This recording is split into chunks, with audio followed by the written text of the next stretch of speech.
नमस्कार, पंजाब केसरी टीवी में आपका स्वागत है। मैं हूं आपके साथ मंजूर पठान। आज हमारे साथ बातचीत करने के लिए मौजूद है हिमाचल प्रदेश की 2 बार की पूर्व शिक्षा मंत्री आशा कुमारी जी। उनसे बातचीत करेंगे। मैम, सबसे पहले आपका स्वागत। नमस्कार, धन्यवाद। मैम, बीजेपी के राष्ट्रीय अध्यक्ष जेपी नड्डा ने अपनी पार्टी का रिपोर्ट कार्ड पेश किया है और कहा है कि हिमाचल बदलाव हुए हैं, काफ़ी बीजेपी ने देश को आगे बढ़ाया है। आपकी नज़र में 11 सालों में क्या हुआ है? देखिए, जेपी नड्डा जी को आज क्योंकि 11 साल उनके पूरे हुए हैं, उनको कुछ ना कुछ तो पेश करना था। तो मुझे लगता है एक मनगढ़ंत दस्तावेज़ तैयार करके और लोगों के सामने परोस दिया। क्योंकि उन्होंने जिन बातों पे चर्चा की है, वो जो असली मुद्दे हैं, उनसे भटका करके की है। वो बात करते हैं कि भ्रष्टाचार ख़त्म हो गया। मैं कहती हूँ भ्रष्टाचार चरम सीमा पे है। आज की तारीख में हम रोज़ देखते हैं कि फ़लाना ब्रिज आज बना, कल गिर गया। फ़लाना एयरपोर्ट आज तैयार हुआ, कल ध्वस्त हो गया। फ़लानी बिल्डिंग आज बनी, ध्वस्त हो गई। ये भ्रष्टाचार के छोटे छोटे एग्जाम्पल हैं। भ्रष्टाचार इतना व्यापक तरीके से फैला हुआ है और लॉ एंड ऑर्डर का तो सिचुएशन बहुत ही ख़राब है, खास करके जो एनडीए द्वारा शासित प्रदेश हैं। मणिपुर का हाल आप देख लीजिए। मणिपुर 2 साल से जल रहा है। पिछले कुछ दिनों से मणिपुर में वैसे ही हालात बहुत ख़राब है। उनकी ये चर्चा नहीं करते। कौन सा भ्रष्टाचार इन्होंने ख़त्म कर दिया, हम भी जानना चाहेंगे। एक इन्होंने पीएम केयर्स फंड बनाया, पब्लिक ने भी उसमें पैसे दिए, कंपनियों से भी इन्होंने पैसे लिए, और अब ये कहते हैं कि ना उसका ना इलेक्ट्रल बॉन्ड्स का बताना ज़रूरी नहीं है कि पैसे कहाँ से आए। ये भ्रष्टाचार नहीं है तो और क्या है? 6,000 7,000 करोड़ रुपए पीएम केयर्स फंड में आए, किस लिए आए और वो कहाँ खर्च हुआ? क्या किसी के हित में खर्च हुआ? मुझे तो लगता नहीं है। बाकी जहाँ तक जेपी नड्डा जी का सवाल है, वो राष्ट्रीय अध्यक्ष हैं, माननीय हैं, सबसे बड़ी पार्टी विश्व की जो अपने आप को कहती है उसके अध्यक्ष हैं।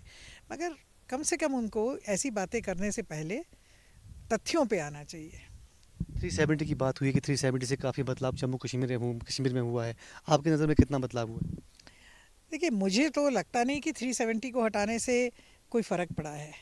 इनका मुझे तर्क नहीं समझ में आता। ये किस तर्क से कह रहे हैं कि जम्मू कश्मीर में या पूरे हिंदुस्तान में 370, वैसे 370 का एक पार्ट हटाया है इन्होंने जो जम्मू कश्मीर में लागू। 370 तो धारा जो है वो अन्य प्रदेशों में भी लागू है।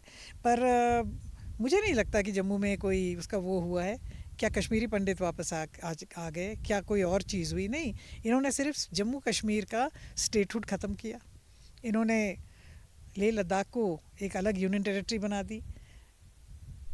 कश्मीर और जम्मू का जो स्टेटहुड का मसला है वो आज भी पेंडिंग है। उनको स्टेट का दर्जा वापस देना चाहिए। वो एक ये पहला ऐसा हुआ होगा। यूनियन टेरिटरी स्टेट में बनती है, ये तो होता है, पर स्टेट जो है उसकी यूनियन टेरिटरी बना दी जाए, ये कारनामा ज़रूर बीजेपी ने किया है। मैं नहीं समझती कि इससे कोई भी जम्मू कश्मीर को कोई भी फ़ायदा हुआ है। नड्डा ने कहा है कि देश के 25 करोड़ के आसपास के लोगों को गरीबी रेखा से निकाला है। आपकी नज़र में निकले हैं, न निकले? अगर अगर ऐसा है तो जो 80 करोड़ लोगों को ये राशन देते हैं 5 किलो, क्योंकि वो गरीबी रेखा से नीचे हैं, तब तो ये आंकड़ा बहुत कम हो जाना चाहिए। 80 में से 25 करोड़ जो हैं वो निकल जाने चाहिए। मगर ऐसा तो हुआ नहीं है।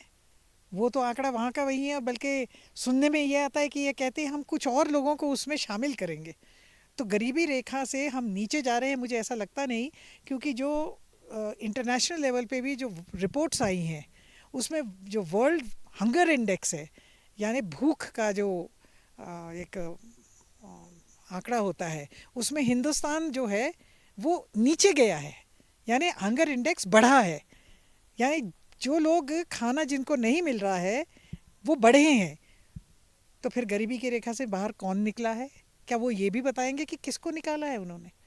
ये सब माया जाल एक आंकड़ों का बुनने का प्रयास किया जा रहा है। मुझे नहीं लगता इसमें कोई सच्चाई है। जेपी नड्डा ने ये भी कहा है कि महिलाओं को आरक्षण हमने दिया है और उसे लागू भी हमने किया है। सच्चाई क्या है? सारी विश्व को पता है कि महिला आरक्षण पंचायती राज संस्थाओं में सबसे पहली बार जब दिया गया तो पंचायती राज संस्थाओं में दिया गया, और लोकल अर्बन बॉडीज़ में 73rd एंड 74th अमेंडमेंट जो हैं, और वो राजीव गांधी जी के समय हुआ। उसके बाद बढ़ा करके 50% भी हुआ। आज की तारीख में ये सही है कि एनडीए की सरकार के समय महिला आरक्षण बिल को पारित किया गया। उसका एक हिस्सा कांग्रेस के समय, यूपीए के समय पारित हो चुका था, मगर उस समय भारतीय जनता पार्टी ने इस बिल का समर्थन नहीं किया, नहीं तो ये तो तभी पारित हो जाता। पारित तो हो गया है, मगर मैं एज अ महिला और हिंदुस्तान की सारी महिलाएं जानना चाहती हैं कि इसको लागू करने का कौन सा फॉर्मूला इन्होंने निकाला है और कौन सी तारीख तक हो जाएगा, क्योंकि हिंदुस्तान में सेंसस तो हुआ नहीं है। जब तक पॉपुलेशन का सेंसस नहीं होगा, 2021 के बाद जो जनगणना होनी थी वो हुई नहीं है। अब ये कह रहे हैं, जो सुनने में आया है, कि जातीय जनगणना करेंगे लेकिन 2027 में शुरू करेंगे। अगर 2027 में शुरू करेंगे तो जनगणना में मिनिमम 2-3 साल लगते हैं, फिर उसके फिगर्स फाइनलाइज होंगे, उसके बाद डिलिमिटेशन कमीशन बैठेगा, उसमें 3 साल लगते हैं। यानी ये 10 साल की योजना है क्या?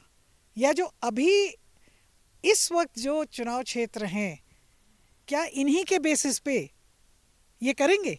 और करेंगे तो इन्होंने लोकसभा से पहले क्यों नहीं किया? हमसे बातचीत करने के लिए शुक्रिया। तो ये थी हिमाचल प्रदेश की 2 बार की पूर्व शिक्षा मंत्री आशा कुमारी, जिनका साफ तौर पे कहना है कि जेपी नड्डा ने जो रिपोर्ट कार्ड पेश किया है वो ना के बराबर है। इससे देश में कितना विकास हुआ है ये भी ना के बराबर रहा है। चंबा से पंजाब केसरी टीवी के लिए मंजूर पठान की रिपोर्ट।